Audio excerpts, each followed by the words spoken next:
Hello. So today we're going to talk about tracking progress in your recovery and how we do it here as coaches at the HA Society, how we watch for signs of progress, and how we then determine if we're going to make a change to a client's protocol or not.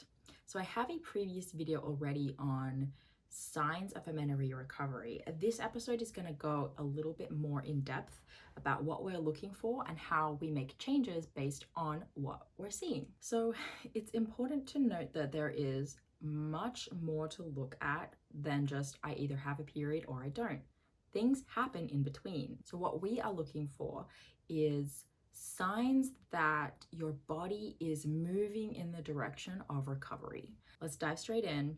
The very first thing that I have women do when they start working with me, most of the time, not always, is they start keeping tabs of what their basal body temperature is. So I've talked about that in previous videos, that cycle tracking is very important for most women, I believe, to be doing it. It's a way to basically do birth control or try to conceive without having to use any type of drugs, which is nice. It's an all-natural way of charting and tracking your fertility.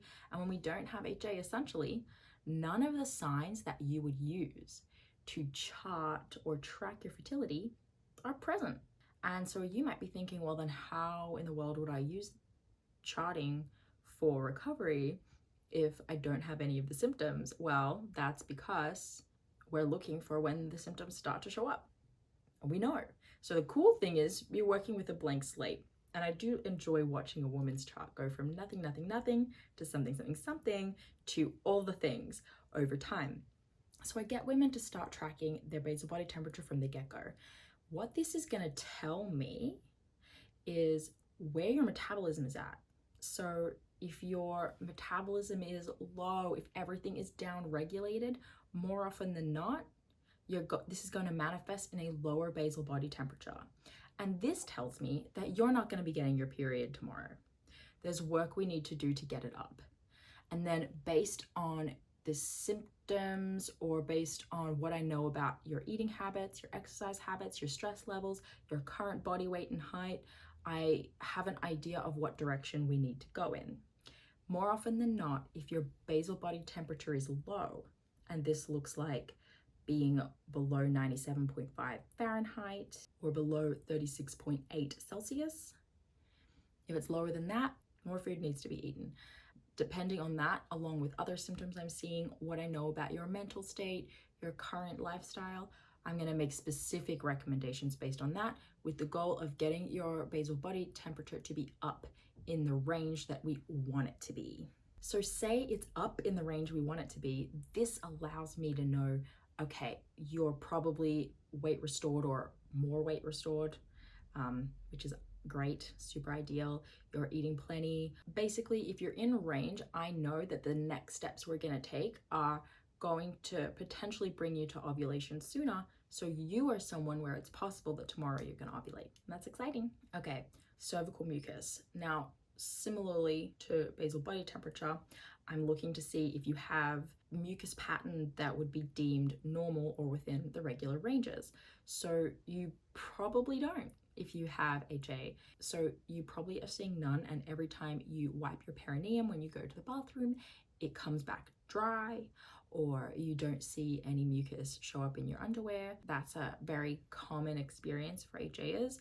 And then during the process of recovery, we'll often see that start to up. So people will start experiencing a little bit of mucus here. Maybe they feel like they're not even experiencing as much as like the textbook is telling them that they will. That's helpful information for me to know. And during our work together, I'm going to be looking to see how much is being produced, how far does it stretch, are you experiencing what we call non-peak or peak mucus, and based on what we're seeing, I can get a clue of what your body's doing. Cervical mucus is basically telling me what estrogen is doing. So the way it works is that your hypothalamus is always signaling to your ovaries what to do. During HA, it's basically signaling to do nothing. And when we're in recovery, it's going to start signaling to produce estrogen. So your hypothalamus is going to tell your ovaries, produce estrogen, and that is going to cause, or their ovaries are going to then start producing cervical mucus from the cervix, and that's what's going to come out. So when we're starting to see cervical mucus, we know that estrogen production is kicking up, and depending on how much that we're seeing, the pattern that we're seeing it, we can get a good idea of how much it's kicking up. Is it enough? We can see typically cervical mucus in a healthy optimal cycle is appearing in the lead up to ovulation, and then ovulation happens and we stop seeing cervical mucus. So in a healthy cycle, we're seeing it for about 3 to 5 days. Now, through recovery, we might be seeing it for 1 day and then nothing, and then 2 days and then nothing. Maybe we're seeing it for 5 days and then it goes away, but we still didn't ovulate. And I'm able to use that along with your basal body temperature to know whether or not you did ovulate.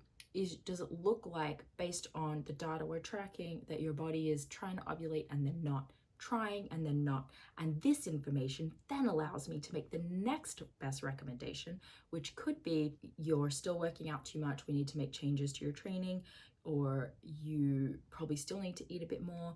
Maybe we are noticing that your carbohydrate intake is probably a bit too low, and we might make specific changes with your nutrition in order to get that cervical mucus production to improve.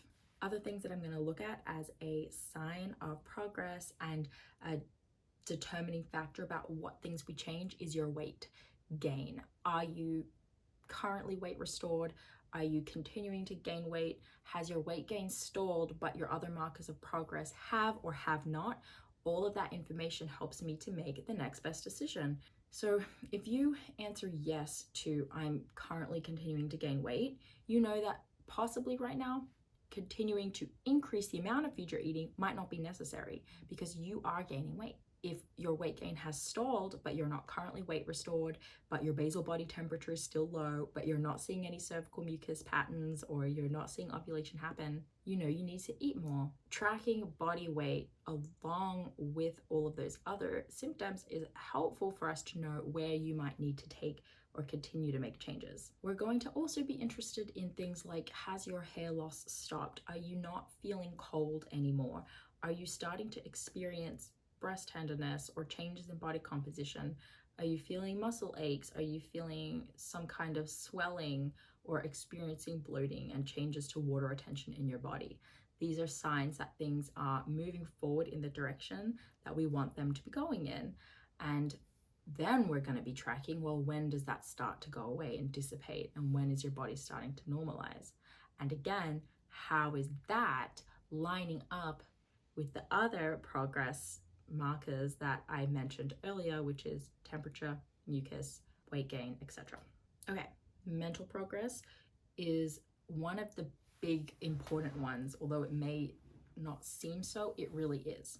If you are still hesitant about weight gain, extremely stressed about weight gain, if you are extremely fearful of, how others are going to perceive you through this process, if you are itching to get back to training, or if you were never able to, make any changes or are still extremely reliant on exercise, and none of those mental hurdles have adjusted for you in a positive way, meaning it's okay for you to miss a session or reduce training, meaning you are experiencing an easier time being spontaneous about choices around food. If you're not starting to see changes like that mentally, we're noticing that and we're taking that into account, that it's probably going to affect your ability to recover long term.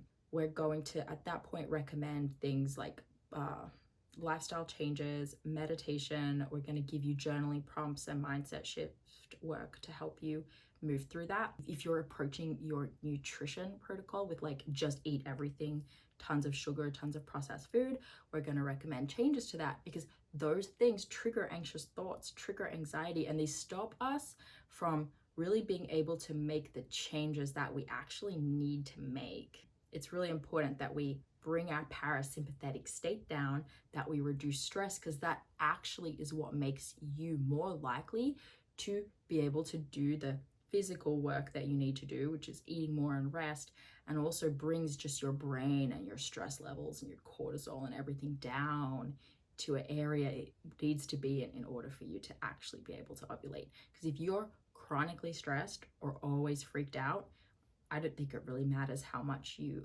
eat or don't work out.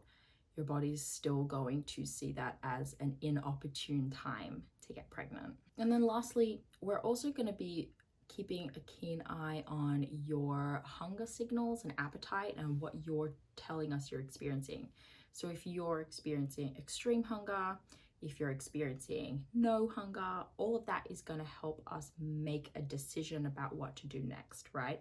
If you're always hungry, I'm going to be questioning, well, if you're always hungry and now this is lasting for a significant period of time, I'm going to be questioning if you're getting the nutrients that you actually need in order to reach a place of satiety. If you're seeing your intense hunger now normalize into a more satiated state, you're not as hungry, but I also see that your, basal body temperature is good, your metabolism's good, your weight restoration is on point, I'm going to see that as a positive sign that things are moving in the direction we want them to go. And that might result in no changes. We might just be deciding to wait and see. We might recommend a little bit of additional supplementation, something here and there, but we might decide that it's probably looking really promising for you that your period's going to be around the corner. This is how, as a whole, we can kind of guess how long recovery is going to take for you.